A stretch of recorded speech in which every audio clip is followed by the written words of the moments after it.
Dragon எப்படி மற்றவங்கள friends பிடிச்சது அப்படின்னு பார்க்கலாமா? ஒரு மலை உச்சியில் ட்ராகன் கீழே மற்ற பசங்க விளையாடுறத பார்த்துட்டே இருந்து திருப்பி வீட்டுக்கு போகும்போது அம்மா அவனுக்கு சூப் ரெடி பண்ணிட்டு இருந்தாங்க. வா குட்டு அப்படின்னு அவனுக்கு சூப் கொடுத்தாங்க. ஆனாலும் அது வெளியில் எட்டி பார்த்துட்டே இருந்துச்சு. எனக்கு ஏன் யாருமே ஃப்ரெண்ட்ஸே இருக்க மாட்டேங்கிறாங்க அப்படின்னு கேட்டுச்சு.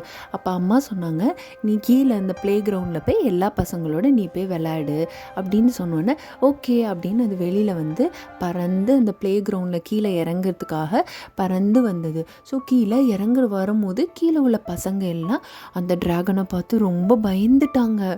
அப்புறம் அது மெல்ல கீழே இறங்கி எல்லாருக்கிட்டையும் பேச ஆரம்பிச்சது. என்னை ஃப்ரெண்ட்ஸாக ஏற்றுக்கோங்க அப்படின்னு. எல்லா பசங்களும் ஓடி போயிட்டாங்க. அதோட பெரிய விங்ஸு, அதோட ரெட்டு கேப்பெல்லாம் பார்த்து இது திருப்பி ரிட்டன் பண்ணிட்டு வீட்டுக்கு வந்துருச்சு. அம்மா கிட்ட ரொம்ப சோகமாக சொல்லிட்டு ஜன்னலையே பார்த்துட்டே உட்காந்துருந்தது. நெக்ஸ்ட் டே ஒரு ஐடியா பண்ணுச்சு. அது காதில் ஒரு ஒயிட் கலரில் ஒரு ஸ்கார்ஃப் கட்டிட்டு சமாதானத்துக்கு மாதிரி போச்சு. அப்போ ஒரு பண்ணு கூட இல்லை, நான் உன் கூட இனிமேல் ஃப்ரெண்டாக இருக்க மாட்டேன் அப்படின்னு சொல்லிச்சு. அப்போ மற்ற பசங்க எல்லாம் அந்த ட்ராகன் மேலே ஏறி இறங்கி விளையாடுறதை பார்த்தோன்னே எல்லாமே அதோட ஃப்ரெண்ட்ஸ் ஆக ஆரம்பிச்சிருச்சு. அது எல்லாத்தையும் ஃப்ளை பண்ண இந்த மாதிரி கூட்டிகிட்டு போச்சு.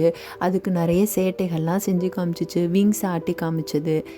அப்புறத்துலேருந்து கிராமத்தில் உள்ள மக்கள் எல்லாம் ட்ராகனோட விளையாட ஆரம்பிச்சிட்டாங்க. ஸோ இந்த கதை பிடிச்சிருந்தா லைக் பண்ணுங்கள், ஷேர் பண்ணுங்கள், சப்ஸ்கிரைப் பண்ணுங்கள். சீக்கிரம் தூங்குங்க. குட் நைட் குட்டீஸ்.